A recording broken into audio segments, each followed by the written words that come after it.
아무리 좋은 것이라도 그것을 바르게 쓰지 않고 오용하게 되면 잘못된 결과가 나올 수 있습니다. 약이라고 하는 것은 건강과 치료에 꼭 필요한 것이죠. 그러나 이것을 어뷰즈하게 되면 오히려 해가 됩니다. 예컨대 몰핀이나 진통제를 오용하면 마약이 되지 않습니까? 공권력이라고 하는 것이 사회 질서와 공공의 안전에 꼭 필요한 것입니다. 그러나 이것을 오용하면 무고한 시민을 압제하고 탄압하는 데 사용될 수가 있습니다. 사랑이라고 하는 것 소중하고 아름다운 것입니다마는 이것을 잘못되게 사용하면 오히려 상처를 안기고 아픔을 남길 때가 흔히 있습니다. 그러므로 무엇이든지 그 주어진 목적에 바르게 사용되어져야지 열매가 아름다운 것입니다. 오늘이 어머니 날입니다마는 미국에서 한 청년이 마더스 데이를 맞이해서 몇 가지 용품을 사려고 마켓에 갔습니다. 그런데 웬 할머니 한 분이 계속 청년의 뒤를 따라다니는 것입니다. 처음에는 우연이겠지 생각했는데 계속 따라옵니다. 이쪽으로 가면 이쪽으로 오고 저쪽 가면 저쪽으로 가고. 그래서 할 수 없이 청년이 멈춰서서 물었어요. 아니 왜 자꾸 제 뒤를 따라오시는 것입니까? 그랬더니 할머니가 미안하다고, 당신을 보니까 오래전에 집을 떠나간 자기 아들이 생각이 나서 그랬노라고. 그 말을 듣는 순간 청년에게 좀 안 된 마음이 들어왔습니다. 아니 어머니 날인데 함께할 아들조차 없다니, 그런 생각이 들어서 괜찮습니다. 혹시 제가 뭘 해드릴 것이 없을까요? 물었어요. 그랬더니 할머니가 답변하시기를 다른 건 필요 없고 나중에 제가 체크아웃 카운터 앞에 섰을 때에 저를 향해 손을 흔들면서 한마디만 해주십시오. Goodbye, mother. 한마디만 해주십시오. 그 정도야 못 해드리겠냐고. 그래서 할머니가 카운터 앞에 서실 때 큰 소리로 Goodbye, mother이라고 외쳐주었어요. 할머니도 손을 흔들며 마켓 바깥으로 나가셨습니다. 이제 청년의 차례가 되어서 카운터 앞에 섰는데 청년이 비를 받아보니까 생각보다 훨씬 더 많이 나와 있었어요. 아니 몇 개 사지도 않았는데 왜 이렇게 비리 많이 나왔냐 물었더니 방금 당신 어머니가 사신 것까지 합산한 것이라고. 결국 어머니 날 모성애를 빙자한 신종 사기극이었던 것입니다. 물론 진짜 어머니는 이런 일을 하지 않습니다. 오히려 자식을 위해 희생을 했으면 했지 자식을 이용해서 자기 이익을 챙기는 일은 결코 하지 않습니다. 그럼에도 불구하고 이것을 오용하게 되면 그 아름답고 순결했던 어머니의 사랑이 훼손을 당하는 것입니다. 하나님의 사랑과 은혜도 마찬가지라고 생각합니다. 얼마나 고귀하고 아름다운 사랑이고 은혜입니까? 우리같이 더럽고 누추한 죄인들을 예수님을 보내셔서 맑게 죄를 씻겨주시고 다시는 죄를 묻지 않으시고 완전한 용서와 자유함 가운데 살도록 은혜를 베풀어 주셨습니다. 이것이 하나님의 말로 다 할 수 없는 극진하신 은혜인데 만일 우리가 이것을 오용한 나머지 정죄에서 풀려나시니까 이제 내 마음대로 살자, 내 하고 싶은 대로 살자, 그렇게 하게 된다면 하나님의 순수한 은혜를 저버리는 것이요 하나님의 기대를 벗어나는 것이 되는 것입니다. 여러분과 제가 예수님을 영접하고 크리스찬이 되었습니다. 예수 믿은 이후에 흔히 이와 같은 자세를 취하는 분들을 많이 만나볼 수가 있습니다. 이젠 구원받았으니까 천국 가게 됐으니까 그리고 율법의 모든 정죄에서 벗어났으니까 이젠 마음대로 살아도 괜찮겠지, 이와 같은 애티튜드로 크리스찬 삶을 사는 사람들이 많이 있습니다. 심지어는 하나님의 은혜를 빙자해서 나의 욕심을 채우고 나의 정욕을 채우면서도 전혀 미안한 마음조차 갖지 않는 케이스를 보게 됩니다. 그러나 이것은 성경이 말하고 있는 크리스찬 삶의 바른 모습은 아닙니다. 정말 하나님의 사랑을 안다면, 하나님의 은혜가 무엇인지를 바로 안다면 이와 같이 은혜를 저버리며 마음대로 사는 것이 아니라 오히려 은혜를 받았기 때문에 더 경건하게, 더 진실되게, 더 바르게 살아야 하는 것입니다. 그래야지 하나님의 은혜가 쏟아지지 않게 되고 우리의 삶을 통해서 하나님이 영광을 받으시는 것입니다. 여러분은 크리스찬이 된 이후로 어떤 모습으로 크리스찬 삶을 살아오셨는지요? 정말 은혜를 은혜답게 여기면서 은혜 속에서 바른 결실을 맺으며 살아오셨습니까? 혹시라도 우리의 삶 가운데에 은혜를 오용하고 은혜를 배반하고 내 뜻, 나의 정욕을 채우기 위한 삶으로 가득 차 있다면 반드시 우리는 이것을 회복해야 되고 하나님이 기뻐하시는 열매를 향해 바르게 나아가야 됩니다. 어떻게 할 때에 은혜로 구원받았기 때문에 오히려 더 경건하고 바르게 크리스찬 삶을 살아갈 수가 있을까요? 오늘같이 이 본문에 보시면은 은혜로 구원받은 자가 맺어야 될 열매에 대한 말씀이 소개되어 있습니다. 먼저 15절 말씀 보시면 그런 적 어찌하리요 우리가 법 아래에 있지 아니하고 은혜 아래에 있으니 죄를 지으리요. 바울은 이 질문으로 오늘 본문을 시작하고 있습니다. 더 정확하게 말씀드리면 바로 앞절인 14절에서 이미 제기했던 문제를 되묻고 있는 그런 장면이라고 할 수가 있죠. 너희가 법 아래에 있지 않고 은혜 아래에 있다라고 선포를 합니다. 이 법 아래에 있다는 말의 뜻은 율법의 지배하에 있다는 뜻입니다. 즉 율법의 조항을 따라 사는 삶. 그러므로 지난번에 소개해드렸던 것처럼 율법은 우리를 정죄하는 기능을 가지고 있기 때문에 율법 아래에서 율법의 조항을 따라 살게 되면 필연적으로 노예가 될 수밖에 없습니다. 비참해지게 되고 죄의 노예처럼 무겁게 사는 것입니다. 그런데 하나님께서 이와 같이 율법 하에 법 아래 살아갔던 여러분과 저를 예수 그리스도의 십자가 사건을 통해서 그 율법의 속박에서 건져내어 주셨어요. 그리고 하나님의 은혜 안으로 들어와서 완전한 용서와 자유를 누리게 해주셨습니다. 이것은 말로 다 할 수 없는 큰 축복이고 사실 이것은 복음의 핵심이라고 할 수가 있습니다. 그런데 사도 바울이 가는 곳곳마다 이와 같이 율법에서 벗어나서 하나님의 은혜로 의롭게 된 사실을 전파하니까 이 말을 듣는 사람들 중에 오해하는 사람들이 등장하기 시작했습니다. 즉 우리가 의롭게 되는 것은 율법을 통해서가 아니라 믿음으로, 오직 믿음으로 의롭게 된다는 이 메시지를 오해하는 사람들 가운데에 아하, 그렇다면 율법은 더 이상 지킬 필요가 없구나, 율법대로 살아갈 필요가 없구나, 소위 말하는 율법 폐지론자들이 등장하기 시작했어. 엔타이노미아니즘. 이 노모스라는 말이 헬라 말로 법이란 뜻인데 엔타이노미니스트, 율법이 필요 없다고 말하는 율법 폐지론자들 혹은 도덕 폐지론자들, 이런 사람들이 교회 안에 등장하기 시작한 것입니다.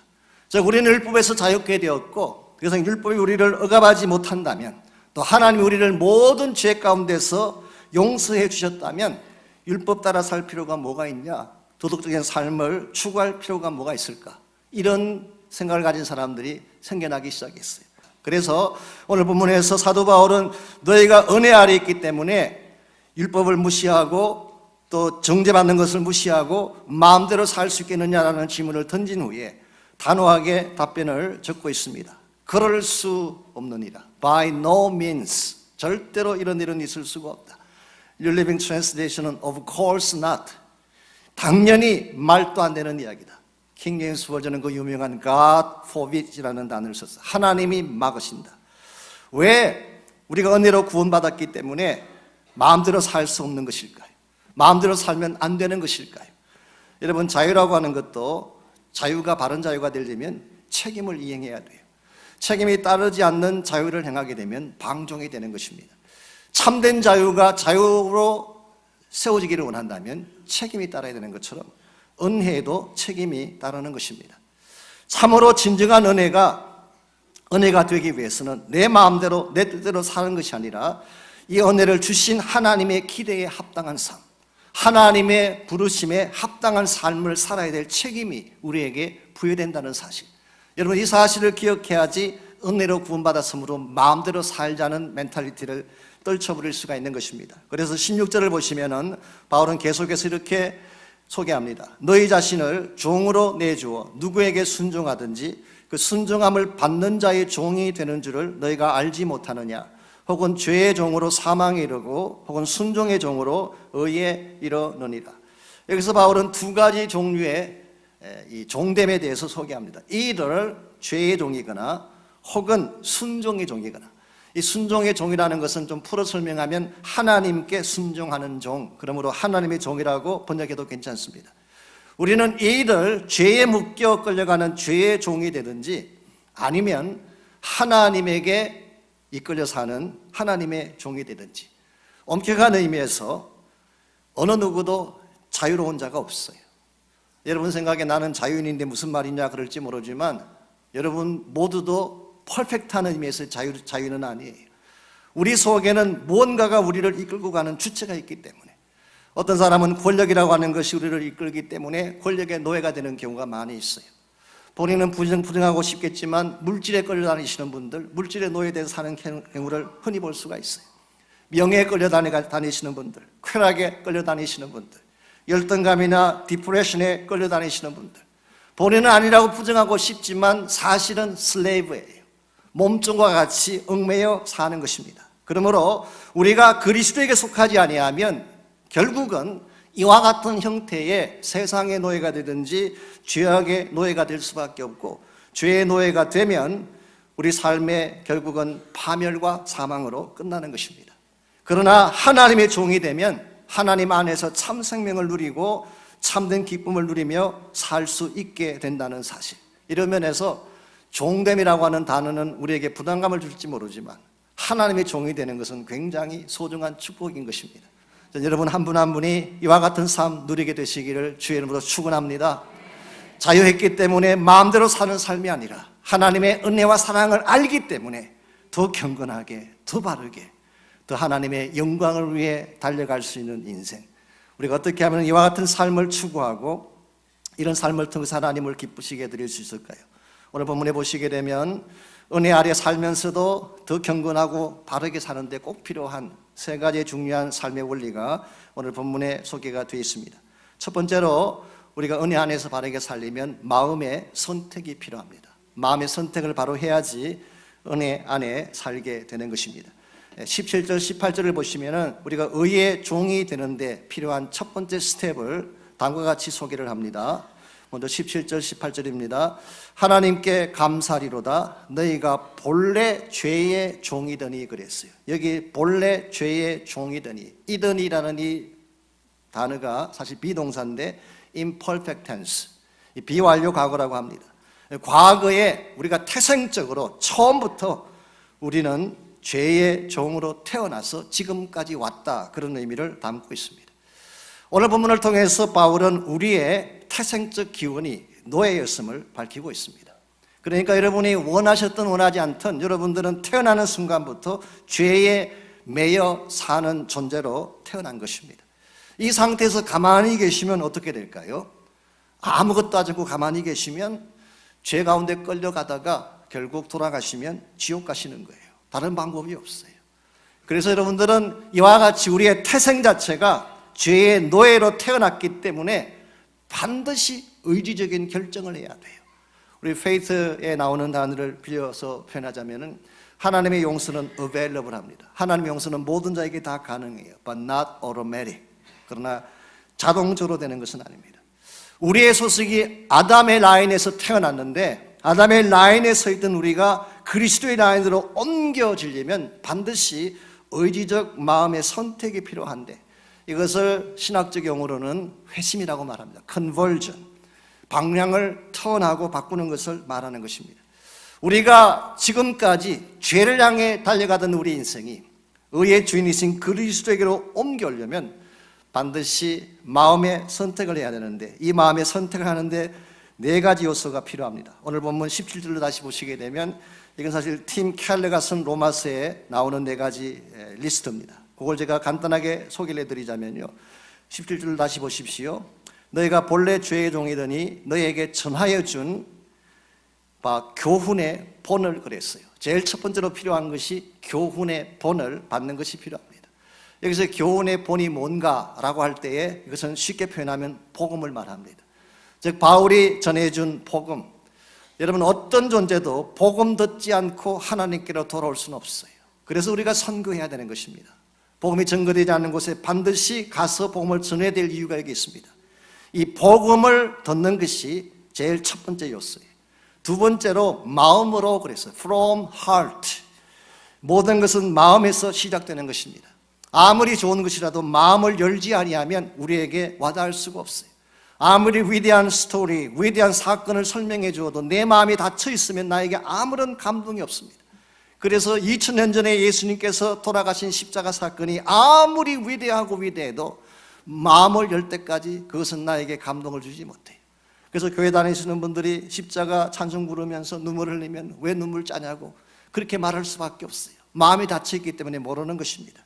그래서 마음으로, 세 번째 요소가 순종하여입니다. 순종하여 죄로부터 해방되었다. 여기서 바울은 순종이라는 단어를 썼지만 실제 문맥을 가지고 설명하자면 이 단어는 믿음이라는 단어와 동의어로 사용을 했어요. 순종한다는 것과 믿는다고 하는 것은 분리할 수 있는 단어가 아니라 사실은 동전의 양면같이 한 가지인 것을 바울은 소개하고 있습니다.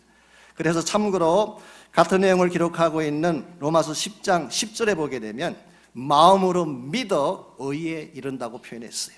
즉 우리가 의의 종이 되는 그 과정에는 순종하여 의에 이른다고 했는데, 오늘 본문에서는 로마서 10장 10절에서는 마음으로 믿어, 이런 면에서 믿음과 순종은 동의어입니다. 사실 오늘날 많은 그리스도인들이 이 사실을 오해하고 있어요. 믿는 것 따로 순종 따로 생각을 하고 있습니다. 그래서 입술로는 예수를 주라고 고백을 했는데 고백한 것까지만 했지 실제 삶에는 아무 변화가 일어나지 않는, 사실은 정말 믿는 자라면 순종까지 가야지 그것이 바로 믿음인데 그냥 입술만으로 멈추기 때문에 오늘 많은 그리스도인들이 교회는 다니고 나름대로 크리스찬이라는 이름을 등록은 했지만 삶을 통해서는 예수 믿는 자됨을 보여주지 못하는 이유가 여기 있습니다. 예를 들어서 여기 지금 의자가 하나 있는데요, 묻습니다. 이 의자에 당신이 앉을 때 이 의자가 당신을 지탱해 주리라고 믿습니까? 물었어요. 믿습니다라고 했습니다. 그때 그렇다면 당신이 이 의자에 한번 앉아보십시오. 근데 방금 믿습니다고 이야기한 이 사람이 실제로 의자에 앉는 것을 하지 않는다면 이 사람이 믿은 것일까요? 안 믿은 것일까요? 실제로는 안 믿은 거예요. 정말 이 의자가 나를 받쳐준다는 것을 믿었다면 믿었다는 고백과 함께 앉을 수 있어야 돼요. 믿는다고 말은 하지만 실제로는 앉지 않는다면 믿지 않는 것입니다. 여러분이 정말 기도를 믿는다면 기도하셔야지 기도를 믿는 거예요. 하나님의 사랑을 믿는다면 실제로 하나님 은혜 앞에 나와야지 사랑을 믿는 거예요. 오늘 많은 그리스도인들이 믿는다고 하는 이 외적인 표현과 실제적인 삶의 순종을 분리하기 때문에 오늘 정말 맺혀져야 될 그리스도인 삶의 열매가 없고 하나님의 기뻐하는 영광이 없는지도 모르겠어요. 이와 같이 우리가 의의 삶으로 나아가려면 복음이 필요하고 마음을 여는 것이 필요하고 순종하는 것이 필요하지만 여기에 덧붙여서 또 한 가지 더 중요한 요소가 있습니다. 그것이 바로 하나님의 은혜예요. 우리 17절을 시작하는 부분을 다시 한번 보십시오. 17절에서 의로 변화되는 과정을 소개하면서 제일 첫 번째 등장하는 센텐스가 뭔가요? 하나님께 감사하리로다. 왜 바울이 이 말을 적었을까요? 이제부터 일어날 모든 과정이 궁극적으로는 하나님께서 하시는 일이다. 이걸 우리에게 알게 하기 위해서 이 표현을 쓴 것입니다. 우리가 예수를 믿게 된 거, 내가 하나님 앞에 마음의 문을 열게 된 거, 그래서 내가 구원받게 된 이 모든 사건 뒤에는 하나님이 계신 것입니다. 우리 페이트를 해보면은 가끔 그런 반문을 받습니다. 아니 목사님, 일평생 동안 예수 몰랐던 사람이 20분 30분 복음 전한다고 어떻게 변화되어 새 사람이 되겠습니까? 그러므로 이것은 practically 합당하지 못합니다, 이렇게 생각하는 분들이 많이 계세요. 그렇습니다. 우리가 20분 동안에 어떻게 한 사람의 생애를 바꿀 수가 있겠어요? 30분 설명해가지고 어떻게 지금까지 살아왔던 삶의 줄기가 쫙 바뀌어져서 새롭게 될 수가 있겠어요? 그러나 여러분들, 여기 한 가지 우리가 고려하지 않는 중요한 팩트가 있어요. 우리에서 복음을 전하는 순간에 우리가 물론 열심히 복음 전하고 체계적으로 논리적으로 복음을 전하지만 그것만으로 사람이 변화되는 것은 아닙니다. 우리가 복음을 전할 때에 그 복음 앞에 그분이 마음의 문을 열면 그 순간 성령께서 그 사람을 거듭나게 하시는 것입니다. 우리가 아는 게 아니에요. 우리의 논리가 사람을 변화시키는 것이 아닙니다. 우리의 닥트린이, 우리의 체계적인 신학이 사람을 바꾸는 것이 아니라 이것에 대해서 마음의 문을 열고 결단할 때 성령께서 거듭나게 하시고 새 삶을 주시는 것입니다. 이런 면에서 우리가 하나님의 의 앞으로 나아가기 위해서, 죄를 향하여 가던 우리 인생에 하나님의 의 앞으로 나아가기 위해서 해야 될 첫 번째 스텝은 마음의 문을 열고 믿음으로 결단하는 것입니다. 두 번째로 필요한 것이 성장의 방향을 설정하는 것입니다. 우리가 이제 그리스도를 나의 구원자로 영접하게 되면 내 인생이 새 삶을 갖게 됐습니다. 앞으로 어느 방향으로 성장해 갈 것인가, 이 성장의 디렉션을 결정해야 되는 것입니다. 19절 20절 보겠습니다.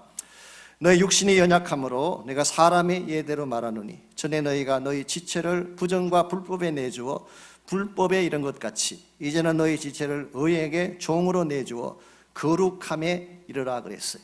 여기 보게 되면 우리가 성장해가는 두 가지 종류의 방향을 바울이 소개합니다. 첫째는 너희 지체를 부정과 불법에 내어줌으로 불법을 향해 가는 방향. 우리말 번역에는 불법에 내어줘 이른다 그렇게 번역했지만 헬라 원문을 보게 되면 사실은 from lawless to lawless, 불법에서 불법으로 그렇게 번역할 수 있는 단어로 되어 있어요. 그래서 영어 성경 보시면은 NIV 같은 경우는 ever increasing wickedness, 날이 갈수록 점점 더 증가해가는 악함이라고 번역을 했어요. New Living Translation은 ever deeper into sin, 죄 가운데로 더 깊이 빠져 들어가는 것으로 번역을 했습니다. 여러분, 죄의 삶도 성장합니다. 죄의 삶도 가만히 있는 것이 아니라 갈수록 점점 심화되어져 가고 점점 깊어져 간다는 사실, 이걸 여러분이 인식할 필요가 있어요.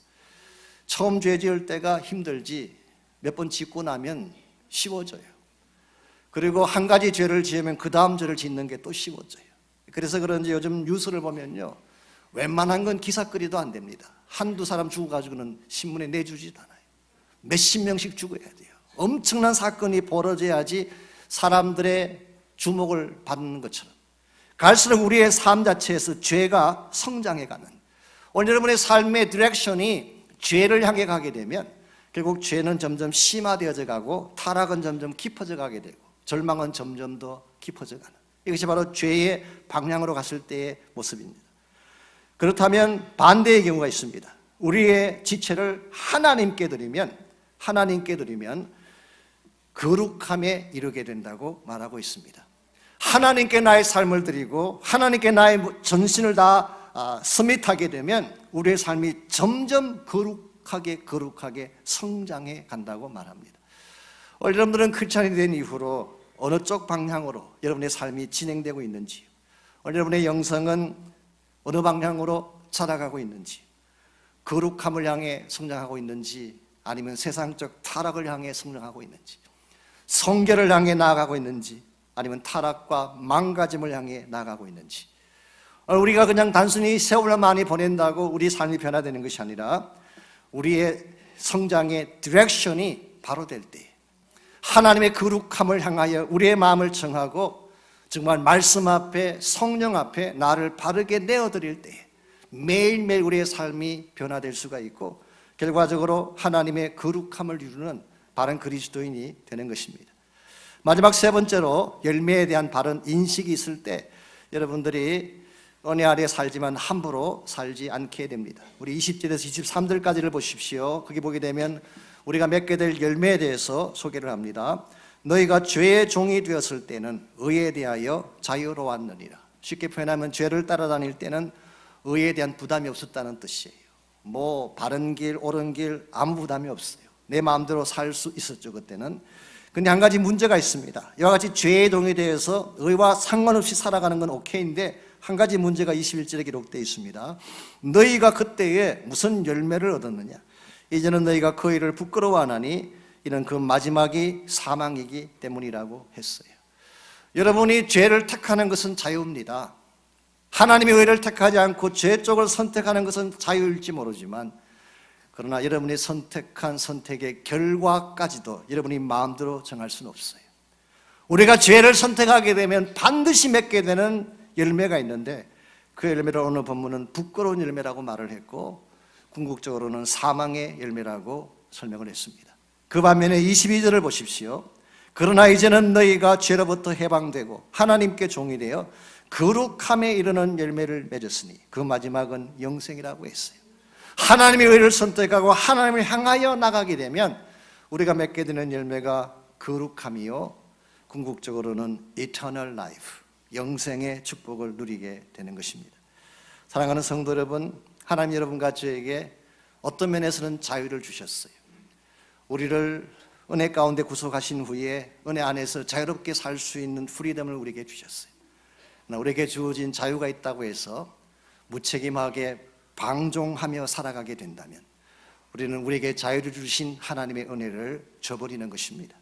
우리를 그렇게 사랑하셔서 무조건적으로 구원을 주신 그 하나님의 사랑의 마음에 상처를 안기는 것이 되는 것입니다. 그러므로 우리는 우리를 억압하는 율법이 없다고 해서 또 하나님께서 여러분과 저를 더 이상 정죄하지 않겠다고 선포하셨다고 해서 우리 마음대로 내 뜻대로 나의 정욕을 따라 사는 자가 되는 것이 아니라 그렇기 때문에 더 경건하게, 더 바르게 하나님의 영광을 위해 달려가야 하는 것입니다. 북가주에 가면은 산 마테오라고 하는 지역이 있습니다. 1930년대 그 지역에 사셨던 분 중에 캐서린 로즈라고 하는 여자분이 한 분 계십니다.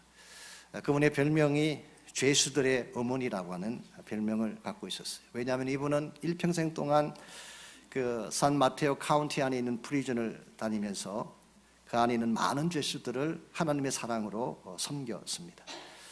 그들을 찾아가서 따뜻한 밥도 지어주고 옷도 세탁해주고 그들이 아프면은 가서 밤새 그들을 간호해주기도 하고 심지어 오래전 이야기니까 그 당시는 아마 그 프리즌에 갇힌 사람들 중에 농아들도 있고 맹인들도 있었던가 봐요. 그 사람들을 찾아가서 가르쳐주고 또 이렇게 격려해주는 이런 사역을 일평생 하신 분이에요. 그런데 1937년 어느 날 교통사고로 캐서린 로즈가 갑자기 세상을 떠나게 됐습니다. 이 소식이 교도소 안에 알려지게 되자 이 교도소에 있는 600여 명의 죄수들이 다 이 돌아가신 분을 추모하고 싶어하고 그분의 장례식에 참석하기를 원했어요. 소장을 찾아가서 부탁을 했습니다. 로즈 여사는 우리의 어머니입니다. 지금까지 사랑을 베풀고 은혜를 베풀었는데 우리가 그냥 이 안에 있을 수가 없습니다. 그러니까 우리 그 장례식에 참석할 수 있도록 외출을 허락해 주십시오. 여러분이 소장이라면 오케이 했을까요? 죄수들이 600명이나 무단으로 외출하겠다고 하는데 감히 어떻게 허락해 줄 수가 있겠어요? 사실 이거는 상식적으로 할 수가 없는 일임에도 불구하고 이 소장 되시는 분이 이 캐서린 로즈를 너무나 잘 알고 또 그분 때문에 감동 감화받은 죄수들의 모습을 너무나 잘 알았기 때문에 정말 믿기지 않는 이야기지만 600명을 풀어주었어요. 그래서 장례식에 참석하게 해주었어요. 근데 더 믿을 수 없는 놀라운 일이 뭔지 아십니까? 이 600명의 죄수들이 한 줄로 서서 캐서린 로즈의 운구행렬을 따라가는데 그 길이가 한 800m가 됐대요. 근데 따라가면서 그들은 들꽃을 하나씩 꺾어서 캐서린 여사의 죽음을 애도했고 그날 장례식이 마치고 저녁이 됐을 때 600명 죄수 중에 단 한 명도 예외 없이 모두 교도소로 돌아왔다고 합니다. 여러분 이건 놀라운 일이 아닐 수가 없습니다. 욕망을 위해서는 양심도 버렸던 죄수들인데 그들의 편의를 위해서면 어떤 악도 스슴치 않던 이런 흉악범들인데 어떻게 600명의 죄수들이 한 명도 예외 없이 다시 다 감옥으로 되돌아왔을까요? 이유는 딱 한 가지입니다. 그렇게 하지 않으면 그들에게 은혜를 베풀었던 캐서린 로즈의 마음을 상할 것을 알았기 때문에 그 로즈의 은혜에 누를 끼치지 않기 위해서 그들은 다시 자발해서 교도소로 돌아온 것입니다. 저는 이것이 크리스찬 삶이 아닌가 생각합니다. 하나님 여러분과 저에게 자유를 주셨어요. 세상이 알 수 없는 은혜를 베풀어 주셨어요. 그 흉악한 죄인들도 이 은혜에 대한 것을 알아서 이 어머니의 사랑에 대한 감격이 있어서 마음대로 하고 싶은 것들을 억제하고 그들 스스로가 자발적으로 교도소로 귀환을 했는데 우리는 하나님이 우리를 사랑하신 사실을 알면서도 그 은혜를 받았으면서도 내가 하고 싶다고 마음대로 산다면 얼마나 하나님 마음에 아픔을 안겨드리겠어요. 여러분과 제가 정말 하나님의 사랑을 아는 자가 되었다면 그럴수록 우리는 더 깨어서 바르게 살아야 됩니다. 더 경건하게 살아야 돼요. 그리고 더 책임감 있는 삶을 살아감으로써 우리를 구원하신 하나님의 은혜를 저버리지 않도록 수많은 사람들이 우리를 구원하신 그 하나님을 바라보며 참으로 하나님은 살아계시다라고 증거하고 영광 돌릴 수 있도록 여러분의 삶을 거룩하게 바르게 드리는 그와 같은 삶이 있기를 바랍니다.